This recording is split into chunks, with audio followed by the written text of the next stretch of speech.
আসসালামু আলাইকুম সুপ্রিয় দেশবাসী। আওয়ামী জঙ্গি লীগ কেন পুলিশ লীগের পক্ষে থাকে জানেন?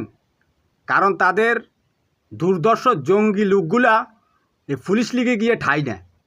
এরা ৭২ থেকে ৭৫ পর্যন্ত এই পুলিশ লীগ, রক্ষী বাহিনী লীগ প্রায় ৩০,০০০ মুক্তিযোদ্ধা সিরাজ শিকদার সহ এদেরকে হত্যা করেছিল। কিন্তু ৭৫ থেকে ১৯৮২ জিয়াউর রহমান যখন ক্ষমতায় ছিল তখন আওয়ামী লীগের বিরুদ্ধে কোনো ব্যবস্থা নেয়নি, চুপচাপ ছিল। এরশাদ যখন ৮২ থেকে ৯০ সাল পর্যন্ত ক্ষমতা ছিল তখন আওয়ামী লীগের বিরুদ্ধে কোনো ব্যবস্থা নেয়নি, চুপচাপ ছিল।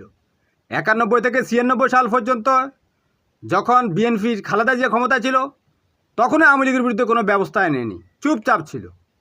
যখন লগি বইটা দিয়ে ২০০৬ সালে বিএনপি জামাতের নেতাকর্মীদেরকে হত্যা করা হচ্ছিল তখনই তারা চুপচাপ ছিল।